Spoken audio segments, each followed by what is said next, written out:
Κάδμος είναι γιος του βασιλιά της Φινίκης Αγίνορα και της Τηλεφάσας. Τα αδέλφια του ήταν ο Φίνικας, ο Κίλικας και η Ευρώπη.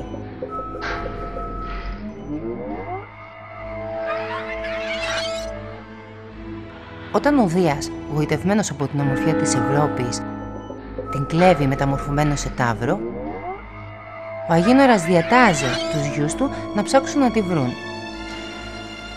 Κατά τη διάρκεια της αναζήτησής του, φτάνει στο μαντίο των Δελφών. Εκεί ζητάει το χρησμό του θεού Απόλλωνα. Ο Απόλλωνας το συμβουλεύει να σταματήσει την αναζήτηση και να ακολουθήσει την πρώτη αγελάδα που θα βρεθεί μπροστά του. Ο Κάδμος ακολουθεί τη θεϊκή εντολή και στο σημείο που η αγελάδα σταμάτησε να ξεκουραστεί, τη θυσιάζει στους θεούς. Κατόπιν ψάχνει να βρει μια πηγή προκειμένου να πληθεί και να κάνει σπονδές. Βρίσκει την πηγή Δύρκη, την οποία φύλαγε ένας δράκοντας, γιος του θεού Άρη, ο οποίος κυλημενόταν τη γύρω περιοχή. Με τη βοήθεια της θεάς Αθηνάς σκοτώνει τον δράκοντα με το ξύφος του και σπέρνει τα δόντια του στη βιωτική γη. Από τα δόντια του δράκου φύτρωσαν αρματωμένοι άντρες, οι οποίοι αλληλοσκοτώθηκαν. Έμειναν 5, οι Σπαρτοί, οι οποίοι αποτέλεσαν και τους προπάτορες των σημερινών Θηβαίων και τις αριστοκρατικές οικογένειες της Θήβας. Την περιέβαλε με ισχυρά τείχη και με ακρόπολη που ονομάστηκε Καδμία. Για την είσοδο στην πόλη υπήρχαν 7 πύλες. Από αυτές πήρε και το όνομά της, Θήβα η Επτάπυλος.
Η ανάγκη δημιουργίας ενός συμβολικού αγαλματιδίου μας ενέπνευσε να φιλοτεχνίσουμε το συγκεκριμένο έργο με τη μορφή του κάδμου.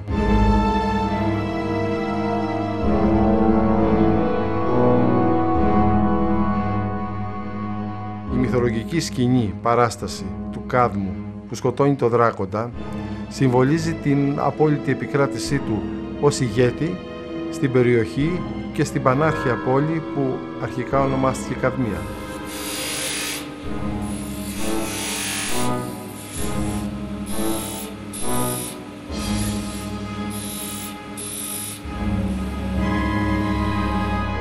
Κάνουμε την αρχή και πιστεύουμε ότι η Θήβα μπορεί να γίνει μια πόλη παραγωγής πολιτισμού.